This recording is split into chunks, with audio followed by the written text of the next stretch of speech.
Pertempuran jin Islam dan jin kafir di Kesultanan Banten. Perang gaib di balik tembok keraton.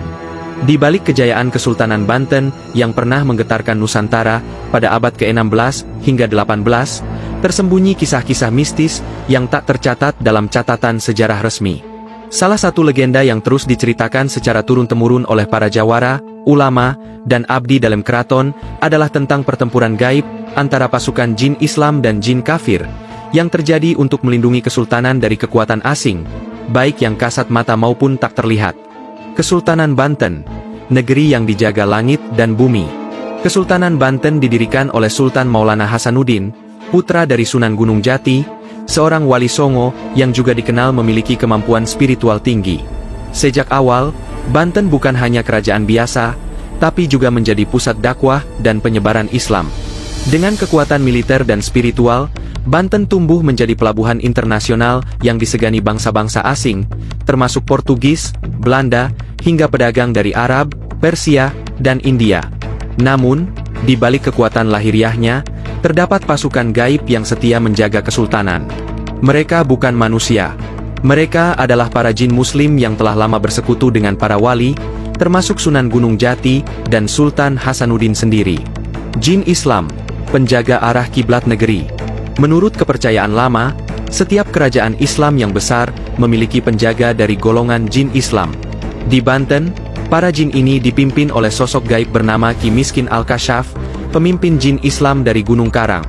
Mereka tinggal di dimensi yang berlapis dengan dunia manusia, dan hanya bisa muncul jika dipanggil dengan ilmu tinggi dan niat suci. Pasukan jin ini menjaga Masjid Agung, Keraton Surosowan, dan Benteng Spilwij, serta wilayah laut pelabuhan Banten dari gangguan makhluk halus atau jin kafir yang mencoba memecah ketentraman kesultanan. Jin kafir, pasukan gaib yang dibawa penjajah.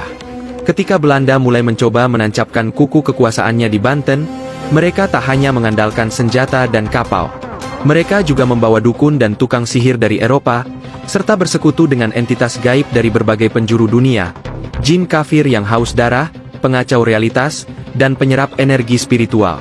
Menurut kisah dari para jawara Banten lama, jin-jin kafir ini dikirim untuk merusak masjid, menyesatkan arah kiblat, dan membuat para prajurit Banten kehilangan semangat bertempur.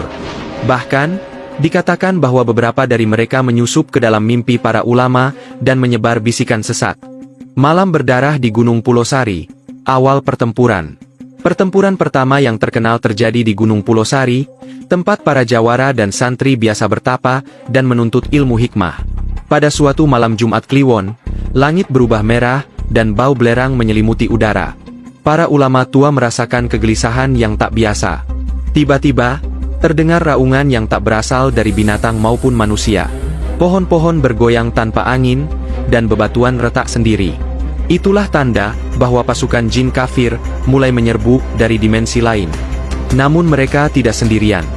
Dari arah utara, datang pasukan jin Islam yang dipanggil oleh para ulama dan wali yang bermukim di Banten, lengkap dengan bendera hijau dan cahaya putih di wajah mereka. Pertempuran dahsyat pun pecah. Petir menyambar tanpa hujan. Api dan kabut hitam bertabrakan di udara.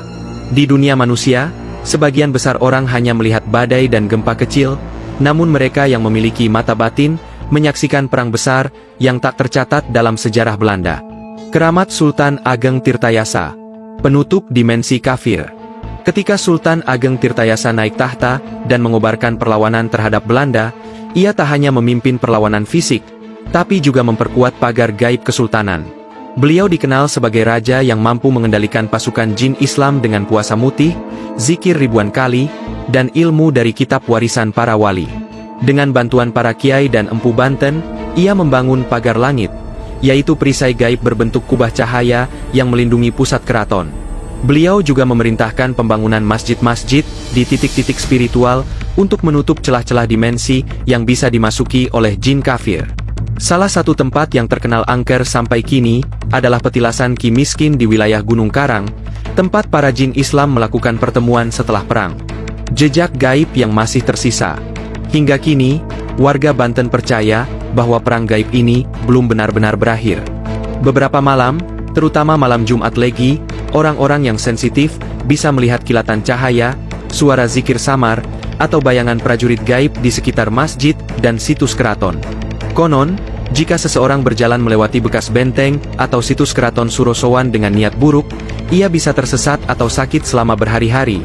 Bukti bahwa pasukan jin Islam masih menjaga tempat suci itu. Penutup. Sejarah yang tak tertulis. Kisah ini tidak tercatat dalam sejarah kolonial atau arsip VOC.